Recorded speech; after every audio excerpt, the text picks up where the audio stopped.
2 photographs. That's all the Air Force released on April 14, 2026, the B-21 Raider mid-refueling over California.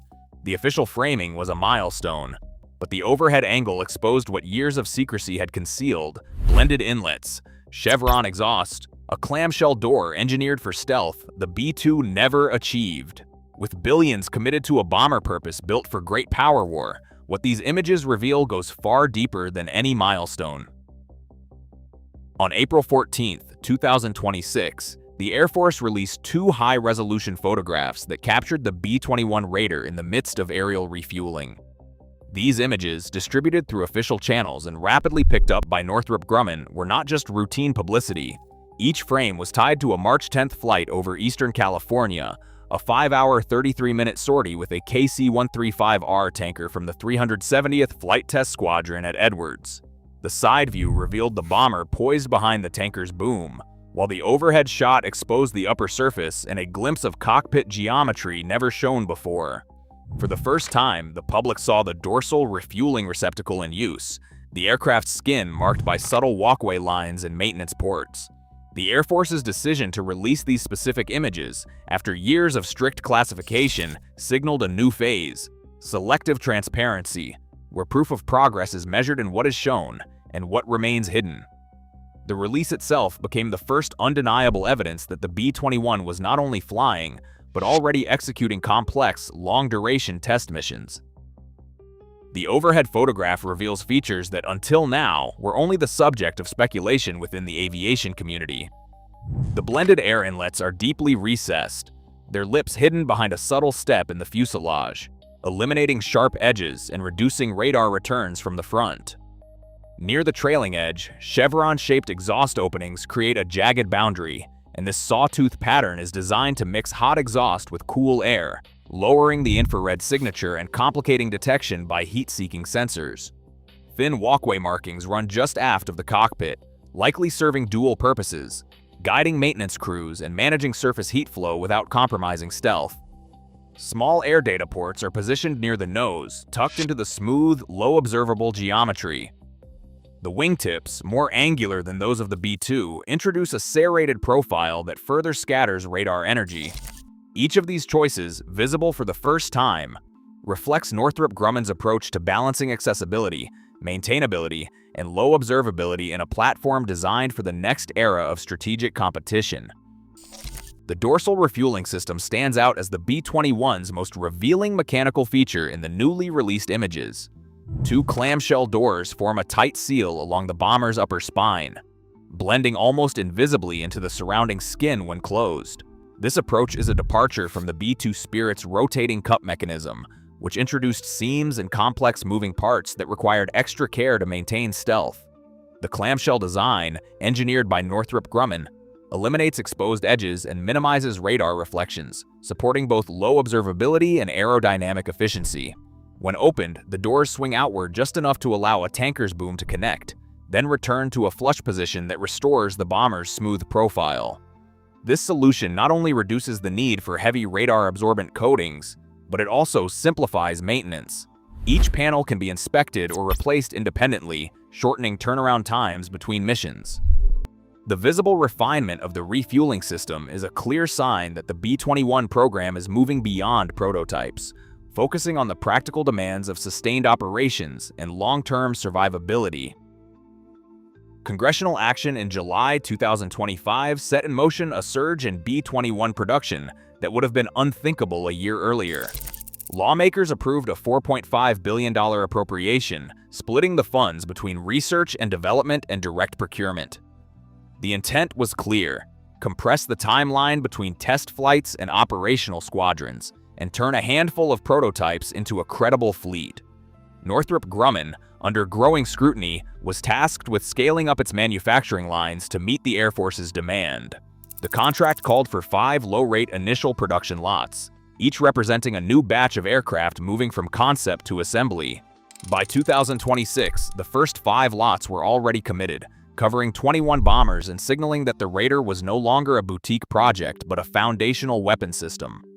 With funding secured, the service pushed for rapid delivery, leaving Northrop Grumman to navigate a supply chain stretched by advanced materials, digital engineering, and the constant pressure of classified oversight. The public release of B-21 images was only the tip of a much larger transformation, one where production numbers, not prototypes, would define the next phase of America's most secretive bomber program. The arrival of the second B-21 airframe at Edwards Air Force Base in September 2025 changed the tempo of the entire program.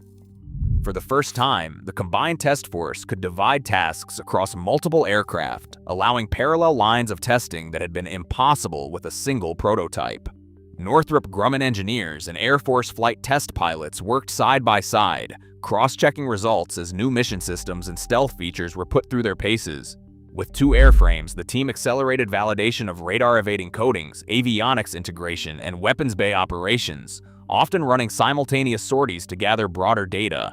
Edwards became the proving ground for these advances, its runways and hangars now supporting a growing fleet rather than a lone experimental jet. The focus shifted rapidly from basic airworthiness to whether the design could scale, sustain a high operations tempo, and deliver consistent results. The momentum was no longer theoretical. Each new test brought the Raider closer to operational reality.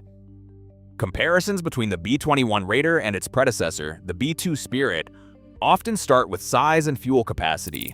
The B-21's internal tanks are estimated to hold between 110,000 and 120,000 pounds of fuel, about two-thirds of the volume carried by the B-2. On paper, that might suggest a shorter range, but the equation has changed. The Raider's airframe is engineered for efficiency, using advanced aerodynamics and lighter composite materials to stretch every pound of fuel further than before. Modern high-bypass turbofan engines, optimized for subsonic cruise, allow the B-21 to achieve a longer unrefueled range than the B-2 despite carrying less fuel. This move away from sheer volume reflects a doctrinal change.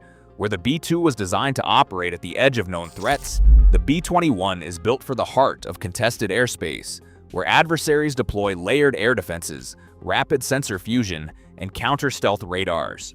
Survivability is now the driving factor, not just range.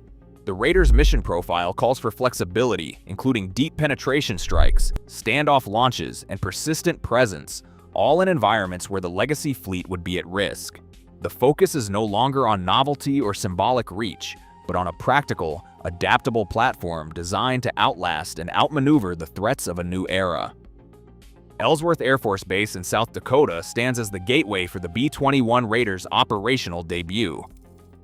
The Air Force has set 2027 as the year the first Raider will arrive, but this does not mean a direct leap into combat readiness. The initial squadron at Ellsworth will serve as a training unit, preparing crews and maintainers before any operational bombers are assigned. This approach reflects a deliberate sequence: build proficiency, then stand up full combat capability. The Air Force has already designated Dyess Air Force Base in Texas and Whiteman Air Force Base in Missouri as future B-21 bases, signaling the intent to distribute the fleet across the country's key bomber strongholds. The minimum commitment is for 100 aircraft, yet senior leaders have voiced support for a force as large as 145, depending on strategic demand and budget realities.